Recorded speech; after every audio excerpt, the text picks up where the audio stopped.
जीसॉक 2026 का स्टार्ट है।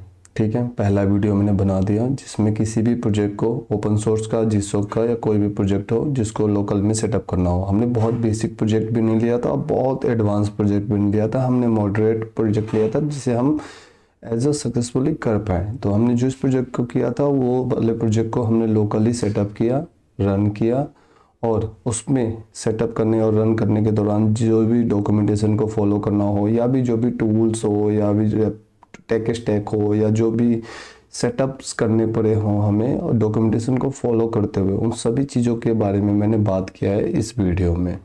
इस वीडियो के अंदर मैंने हर एक चीज़ के बारे में बात किया, डॉक्यूमेंटेशन को कैसे फॉलो करना है, प्रोजेक्ट से शुरू किया हूँ, जीसॉक ऑर्गेनाइजेशन से प्रोजेक्ट चूज़ करके और डॉक्यूमेंटेशन को फॉलो करते हुए उस प्रोजेक्ट को चीज़ को सेटअप करने का मैंने इस वाले वीडियो में बता दिया।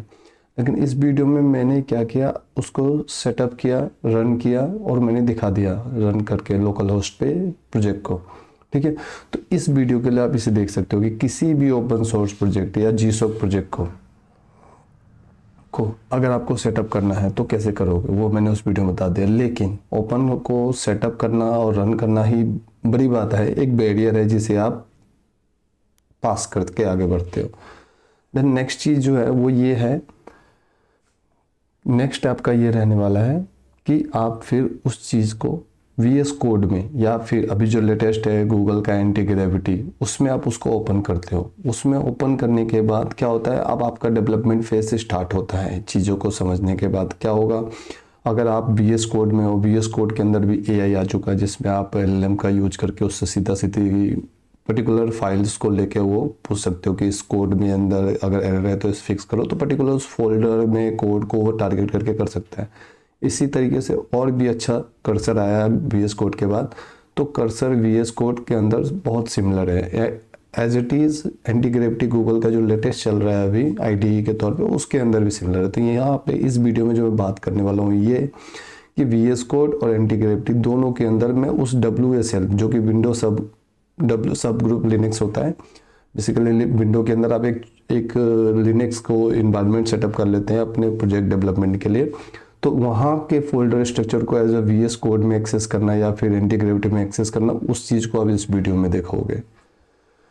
ठीक है, सबसे पहले अगर मैं गूगल पे सर्च करता हूँ इसका सॉल्यूशन कि कैसे होगा, जैसे कि WSL फोल्डर जो कि मैंने सर्च किया था जब मुझे दिक्कत आया था, ओपन इन VS कोड। ठीक है, ये मैंने सर्च किया तो ये जैसे कि बता रहा है कि open a VS folder in VS code में अगर ओपन करना है तो आपको इधर या VSL टर्मिनल कमांड या फिर पैलेट यूज करना होगा और VS code command palette use करना पड़ेगा या फिर both which required remote WS extension. ठीक है, क्योंकि बाय डिफ़ॉल्ट मैंने जो WSL इन्वायरमेंट बनाया था, जो भी मैं दिखा दूँ आपको अगर आप चाहे तो, ये जो इन्वायरमेंट है उबंटू, यहाँ पे जो सेटअप मैंने किया है अपना उबंटू इन्वायरमेंट। ठीक है, और कहेंगे तो इसे मैं रन करके अगर दिखा देता हूँ टर्मिनल, और इसमें अगर मैं WSL टाइप करता हूँ तो ये WSL मेरा ओपन हो गया, ये WSL मेरा ओपन हो गया।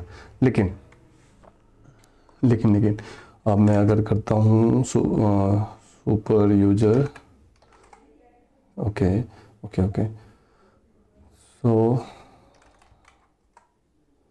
ओके,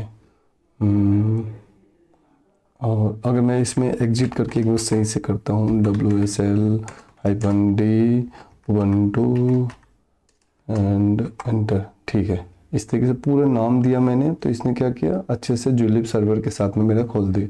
अगर मैं PWD करता हूँ तो ये है, LS करता हूँ तो ये है। यहाँ पे आप देख सकते हैं पूरा फोल्डर स्ट्रक्चर है। एक काम करता हूँ, मेरे को मेरा यहाँ पे जो फाइल है जुलिप मैंने सेटअप कर रखा है वो मुझे नहीं दिख रहा है, तो मैं CD करके होम डायरेक्टरी के आसपास चला जाऊँगा, CD करूँगा। अगर अब मैं PWD करता हूँ, होम शिवम के अंदर हूँ मैं, अगर अब मैं LS करता हूँ तो जुलिप यहाँ पे दिख रहा है, मुझे CD करना है जुलिप में। ठीक है, जुलिप में CD हो गया। ओके, तो अगर अब मैं dir करता हूँ तो ये सारे फोल्डर है जिससे मुझे कोड VS कोड में खोलना है, तो VS कोड में खोलने के लिए कोड डॉट करूँगा तो ये VS कोड डाउनलोडिंग होने लग गया, पर मैं अभी डाउनलोड नहीं करना चाहता, मैं इसे कैंसिल करने की कोशिश करता हूँ। ओके, कैंसिल हो गया। या तो VS कोड डाउनलोड होगा फिर वहाँ पे खुलेगा, ठीक है। एक तरीका तो ये है कि अब आपके इस सिस्टम के अंदर VS कोड आ जाएगा। किस सिस्टम के अंदर? बेसिकली ये जो खुला है वो लिनक्स टर्मिनल है, लिनक्स सिस्टम है। विंडो के अंदर आप लिनक्स सिस्टम को देख सकते हो। अगर ये आपके समझ के ऊपर से जा रहा है तो आप पहले वीडियो को देखो, उस वीडियो के मैंने इन सारा सेटअप को बता रखा है अच्छे से। नॉट एज अ करके नहीं, मैंने करके समझ के उसके बाद उसको बताया कि किस तरीके से इसको सेटअप करना है, ठीक है। चलो, एक तरीका तो ये है कि कोड करोगे VS कोड सेटअप हो जाएगा आपके इस वाले फोल्डर में, लेकिन मुझे ये नहीं करना है, ठीक है। अब मैं अगर दूसरा तरीका दिखाता हूँ, अगर मैं विंडो में VS कोड को ओपन करता हूँ, ठीक है, और अगर मैं इसको क्लोज फोल्डर करूँ, क्योंकि बाय डिफ़ॉल्ट होगा तो आपको वही फोल्डर जो मैं चाहता हूँ दिखाना वो दिख रहा है आपको, क्योंकि यहाँ पे मेरा WSL Ubuntu कनेक्ट है। इसको मुझे डिसकनेक्ट करना चाहता हूँ पहले तो, सॉरी, ये देखो यहाँ पे इसको मैंने कनेक्ट करा लिया था, ठीक है। अगर मैं इसे डिसकनेक्ट कराना है तो मुझे रिमूव रिसेंट फोल्डर मैंने ऐसे किया, ठीक है।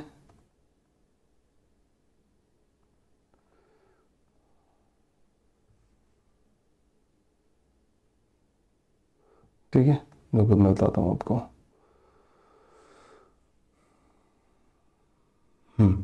चलो मैं भी दिखाता हूँ, क्योंकि मेरे अंदर क्या, सॉरी, मेरे सिस्टम के अंदर क्या है, मैंने सेटअप कर लिया, इस वजह से मुझे वो सारी चीज़ें दिख रही है। लेकिन अगर सेटअप नहीं है, एक काम करते हैं, मैं कर्सर को ओपन करता हूँ, क्योंकि कर्सर के केस में मैंने इस कॉन्फ़िगरेशन को नहीं किया। आप VS कोड में कर लेते हैं तो कर्सर में भी हो जाएगा, एंटी ग्रेविटी में भी हो जाएगा। मैं दोनों में दिखाऊंगा आपको। कर्सर में यूँ ओपन कर रहा हूँ, कर्सर में मैंने कॉन्फ़िगरेशन नहीं किया, तो बिना कॉन्फ़िगरेशन के इंटरफेस कैसा दिखेगा ये चीज़ मैं आपको दिखाना चाह रहा हूँ, ठीक है। सो इसको अगर मैं, कर्सर मेरा ओपन हो रहा है, मैं इसे कट करूँगा और कर्सर मेरा ओपन हो गया। ओपन प्रोजेक्ट करता हूँ तो ये मेरे विंडो फाइल को ओपन करेगा। जो यहाँ पे लिनक्स दिख रहा था ना आपको, ये लिनक्स आपको नहीं दिखेगा। ये देखो यहाँ पे 3 है, लेकिन लिनक्स फोल्डर के अंदर है, जो कि मैं आपको यहाँ इस बात को समझाना चाहता हूँ। बाय डिफ़ॉल्ट ये लिनक्स यहाँ पे आ रहा है ना, उस केस में नहीं दिखता है जब हम किसी भी कर्सर में होते हुए इसको ओपन करने की कोशिश करते हैं तब। क्यों? क्योंकि अभी इस वाले कर्सर के केस में मेरे पास, काम करते हैं, इसको मैं फुल स्क्रीन करता हूँ और कोई एक प्रोजेक्ट में ओपन कर लेता हूँ ताकि मैं वो देख सकूँ। एक्सटेंशन का ऑप्शन नहीं आ रहा है, 1 मिनट।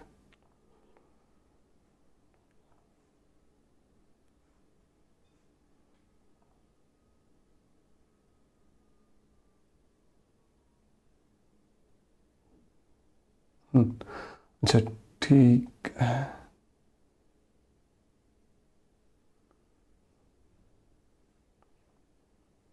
तो ठीक है, इसमें एक्सटेंशन नहीं दिख रहा। बस मुझे ये दिखाना था यहाँ पे कि अगर आप में आपके VS कोड के अंदर अगर पहले से वो सेटअप नहीं है तो ऐसे आपको प्रॉब्लम देखने को मिलेगा कि अगर आप ओपन प्रोजेक्ट करते हैं तो आपको वो फोल्डर जो कि आपके विंडो के अंदर लिनक्स का जो सब सिस्टम बना हुआ है वो आपको एक्सेस ही नहीं होगा। कैसे आप ओपन करेंगे? तो उसके लिए अब आ जाओ यहाँ पे, ठीक है। इसे मैं बंद करता हूँ। ये मैं दिखाना था इसके बारे में जो भी ये वीडियोस पहले वाले पार्ट में बना हुआ है, ठीक है। गूगल पे सर्च करते हो तो ये रिमोट WSL एक्सटेंशन है। हाँ, ये सबसे ज़रूरी चीज़ है इस चीज़ को एक्सेस करने के लिए। तो एंटी ग्रेविटी के केस में देखोगे तो मैंने इस सेटअप करके, इसे रन करके, मैंने सेटअप करके एक्सेस करके मैंने इसको रन भी करा रहा हूँ। देखोगे ये रन भी हो रहा है और रनिंग वाला फाइल यहाँ चल रहा है। ये रहा लोकल होस्ट पे है ये रनिंग, क्योंकि आप देखोगे ये मेरे नाम से है और पोर्ट नंबर 991 है, 991 है। इस चीज़ को कंफर्म करने के लिए मैं बस दिखा के फिर मूव ऑन होता हूँ और फिर दिखाता हूँ कैसे है। ये देखो ये रहा 991, ओके। बस ये इतना ही था। अब मैं इसको कोलैप्स कर रहा हूँ, सभी फोल्डर को बंद कर रहा हूँ। आप चाहे तो VS कोड को फॉलो करो, चाहे किसी चीज़ को भी फॉलो करो। मैं VS कोड में पहले दिखा देता हूँ आपको। VS कोड में एक्सटेंशन पे जाना है, आपको WSL टाइप करना है।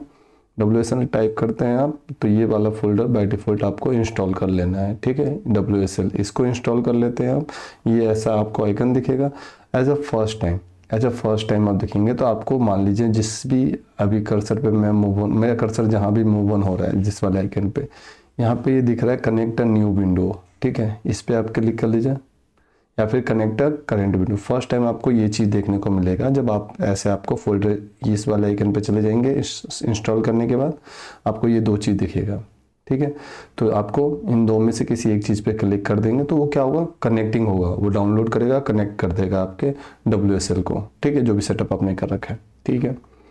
अब देखो, अब अगर मैं फोल्डर खोलता हूँ जिसमें आपने मैंने कर्सर में दिखाया जहाँ पे मैंने एक्सटेंशन नहीं ऐड कर किया था वहाँ पे उसको एक्सेस नहीं था, लेकिन अभी अगर मैं ओपन फोल्डर करता हूँ तो आप देखोगे ये होम शिवम, जो कि मैं कहाँ से आया था, अभी जहाँ टर्मिनल करके मैंने दिखाया था वहाँ पे जुलिप ये रहा, जुलिप करके आप ओके करेंगे, ये पूरा जुलिप का प्रोजेक्ट फोल्डर खोल देगा यहाँ पे, ठीक है। यही केस है और सेम एक्सटेंशन आप कर लेंगे अपने एंटी ग्रेविटी के लिए भी, ठीक है। एंटी ग्रेविटी के लिए भी सेम एक्सटेंशन आप कर लेंगे, ठीक है। ऐसे करके उबंटू या कनेक्टर न्यू विंडो या फिर सेम विंडो, और इसके नीचे आपको दिख जाएगा जुलिप।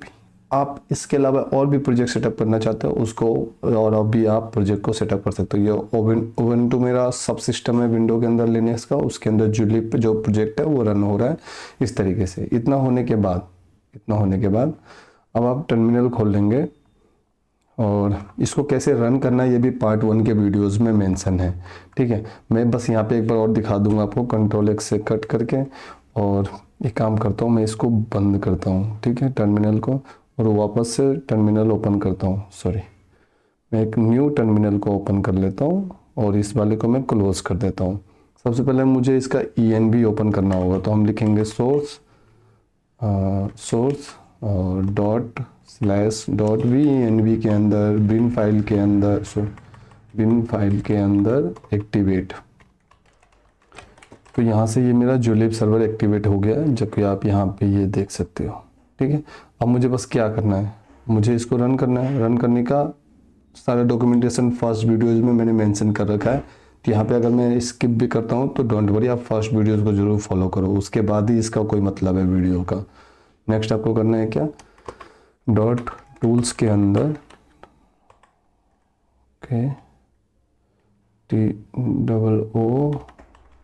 TOOLS टूल्स के अंदर रन -dev है, इसे आप एंटर करोगे, ये देखो आपका ये लोकल स्टार्ट हो चुका है, ठीक है। एंटी ग्रेविटी के अंदर हो गया। सेम तरीके से आप VS कोड के अंदर भी कर सकते हो, ठीक है, नो प्रॉब्लम, ओके। ये रिकमेंडेशन आ रहा है आपको, ये सब चीज़ें इंस्टॉल कर सकते हो, ये रिकमेंडेशन यहाँ से आता है, इसके अंदर कोड है, वो चलो वो बात की बात है।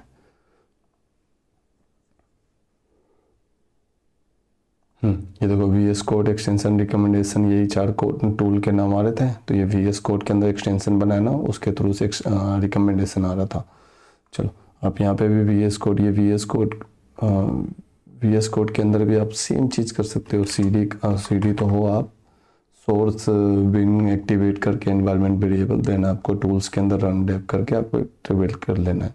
और बाकी ये फोल्डर आपको बहुत ज़रूरी लगेगा, ये फोल्डर आपको प्रोजेक्ट फोल्डर से ही आप यहाँ से डेवलपमेंट करेंगे। चलो थोड़ा सा इनिशिएट करता हूँ मैं उस चीज़ को बताने के लिए। एक काम करता हूँ, VS कोड के भी मुझे ज़रूरत नहीं है, मैं एंटी ग्रेविटी यूज़ कर रहा हूँ, लेकिन मैंने दोनों में वीडियोस बता दी हैं आपको कैसे सेटअप करना है आपको, ठीक है। तो VS कोड को मैं यहाँ पे बंद कर देता हूँ। अब मैं आ जाता हूँ क्रोम पे अपने, ये लोकल में सेटअप हो रखा है आपको, आप यहाँ से लॉगिन कर सकते हो, ये आपको नहीं दिखेगा, जस्ट वेट। आप यहाँ पे लॉगिन कर लेंगे अपना, ठीक है, मैंने अपने केस में लॉगिन कर लिया। हाँ, एक चीज़ आप नोटिस करेंगे तो आपको दिखेगा, देखिए जब आप इसे लॉगिन कर रहे होंगे ना एज अ ज्वाइन, तो वो आपको कहेगा कि हमने आपको मेल भेजा है, वहाँ पे आप चेक कर लीजिए, बट मेल जाता नहीं है क्योंकि लोकल में सेटअप है तो मेल नहीं जाएगा। लेकिन आपको घबराना नहीं है, उसी के जस्ट जहाँ पे भी ये मैसेज पढ़ने को मिलेगा ना, जस्ट नीचे बटन मेंशन होगा, उस पर बटन क्लिक करेंगे ना तो बाय डिफ़ॉल्ट जो मैसेज गया होगा मेल पे वो मैसेज आपको यहीं दिख जाएगा। क्या मतलब है इसका, मतलब जो भी मैसेज में लिंक जाता है वेरिफिकेशन का, वो लिंक आपको डायरेक्ट मिल जाएगा यहाँ पे एज अ पूरा मेल के फॉर्मेट में, ठीक है। ध्यान रखना इस बात को, क्योंकि मेरे को भी थोड़ा टाइम लग गया था कि मेल का इंतजार करता है नहीं, फिर दोबारा से मैं बैक आके मैंने चीज़ों को रीड किया समझा, तो वहीं पे वो दे रखे होते हैं, ठीक है। क्योंकि लोकल होस्ट पे तो कोई मेल करेगा नहीं, इस चीज़ का ध्यान रखना आप। चलो ये लोकल सेटअप हो जाने के बाद अब हम आते हैं इनके फॉग वाले पे आएंगे, सॉरी ऑफिशियल गिटहब पे। तो यहाँ पे इशूज़ में आप जाते हैं तो यहाँ पे एक इशूज़ आपको देखने को मिलेगा, ठीक है। सबसे पहला इशूज़ है add a copy button to a documentation, ठीक है। ये चाहते हैं जैसे कि ये डॉक्यूमेंटेशन है, यहाँ पे इनको कॉपी बटन चाहिए ताकि आप कॉपी कर सको, ठीक है। तो यहाँ पे पहले तो आप मैसेज भेज के कि प्लीज़ असाइन मी, या फिर मेल लिस्ट में जो भी कनेक्ट होता है वो प्रोसेस कर लेना, वो अलग बात है, वो आप ऑलरेडी जानते होंगे अगर जीसो को आप ट्राई कर रहे हैं तो वो चीज़ आप कर लेंगे। देन आप अगर VS कोड में आते हैं, मैं हल्का सा हिंट देता हूँ आपको कैसे करेंगे आप उस चीज़ का। देखो, सबसे पहले आपको ये समझना है कि ये डॉक्यूमेंटेशन के अंदर ऐड कॉपी जो होने वाला है वो कैसे होगा। तो ये डॉक फोल्डर देखेंगे, डॉक फोल्डर के अंदर वो कहाँ पे चाह रहे हैं ये आप समझ पाए। डॉक्यूमेंटेशन के अंदर, डेवलपमेंट के अंदर जाएंगे, सेटअप रिकमेंडेशन के अंदर जाएंगे, तो आपने अगर देखा होगा तो यही वो कमांड है sudo apt, और यही सब कमांड के पास में वो कॉपी लिंक चाहते हैं। इनफैक्ट नोट इतने में ही, बट आप स्क्रीनशॉट में आप देखेंगे तो यहाँ पे यही चीज़ मेंशन है। ये देखो sudo apt launch the ubuntu shell administration run the command, यही चीज़ यहाँ लिखा हुआ है। देखो launch the ubuntu shell as the administration run the following command, ठीक है। तो यही डॉक्यूमेंटेशन है जो इसी के अंदर वो कॉपी का बटन चाहते हैं, ठीक है। तो इस फोल्डर को सेटअप करना, यहाँ तक पहुँचना सबसे ज़रूरी था ताकि आप इसमें डेवलपमेंट में चेंजेस करेंगे आप, देन उसके बाद उसको रन करके टेस्ट करके फाइनली जब फॉग को आपको ने कर ही चुका होगा, तभी वो भी फर्स्ट वीडियोज़ में मैंने किया, आप देख सकते हो, ठीक है। और इसके बाद ये है कि जब इसके अंदर चेंजेस आप कर लेते हैं तो देन उसको पुल रिक्वेस्ट करेंगे अपना, तब भी वो जाके चीज़ें वहाँ पे दिखेगा। तो यहाँ पे डॉक फोल्डर के अंदर यहाँ पे ही चाहिए होता है। ये मैंने आपको अलाइन करा दिया, ये अलाइन करा दिया कि ये इशू जो है वो खास वाले फोल्डर में है और कैसे इसको टैकल करना है। अब कैसे टैकल करना है, कौन से टैक स्टैक यूज करना है ताकि वहाँ पे वो आ जाए, अब इसके लिए हम नेक्स्ट वीडियो में बात कर सकते हैं, ठीक है। क्योंकि उसके लिए थोड़ा लंबा वीडियो लग सकता है, ठीक है। ये बेसिक था, बहुत बेसिक था आपका, और एडवांस जो था वो पहला वीडियो है। बेसिक था कि हमने सेटअप कर लिया तो उसको VS कोड या एंटीग्रेविटी में कैसे एक्सेस करें, बस दैट्स इनफ। ये वीडियो यहीं तक था। आई होप इस वीडियो से आपको हेल्प मिला होगा। सो इस वीडियो यहीं रखते हैं। थैंक यू फॉर ऑल, मिलते हैं नेक्स्ट वीडियो में।